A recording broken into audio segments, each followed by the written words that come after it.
ए कुजाड़ो तो ची जायदा 10 रुपया खिट मिठड़ा ए खिट मिठड़ा छड ए चुपणू वड़ चुपणू ए हूं मुओ न त सजा खाई खपाए छडीनो हल ए मोहजी जानला ए सेठे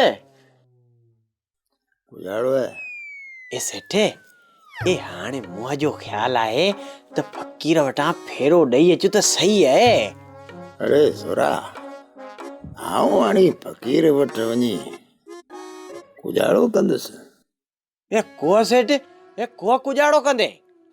अरे गुलूड़ा हाणे मुआ जो कम जहिड़ो वारो आहे ॻाल्हि खे सम्झ। ये फकीर जे फीणे थी त कम थियो आहे मुआ ये त फकीर के को पियो विसारी। अरे पंहिंजो कम थियो हाणे आऊं फकीर खे कुजाड़ो कंदुसि। ए गिद्दी आहे ए सरासर गिद्दी आहे सेठ। हिन में गिद्दी जो कहिड़ो सुवाल आहे? ए सेठ ए बेली इए मकर ए फीणे के ए फेरो बची सगई थो ए पो कुजाड़ो कंदे। ए आओ आओ ये हाणे फकीर भी खोटी पियो थे।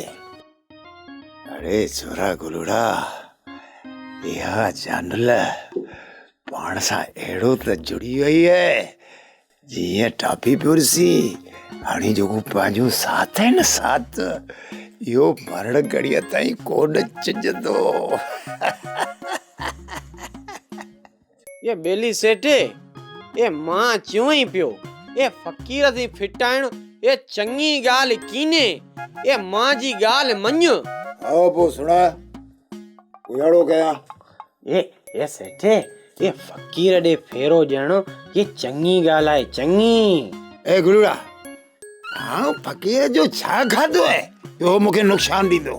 ए सेठे ए तो जो मुंह जे साम्हूं फकीर सी ए रूबकारी बोल थियल आहे ए विसार मां।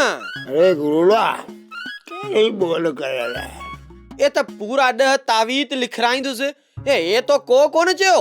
अरे छोरा इहा तुंहिंजी ॻाल्हि त सही आहे ए पंहिंजो कमु त थियण वारो आहे ऐं हाणे तावीज़ खे छा कंदुसि?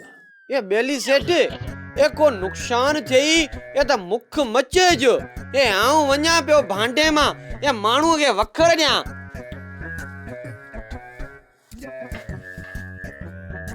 हाय मोची जानल तो बेटा हिते कुजाड़ो आहे आओ तो बिन त मरो पियो वञा।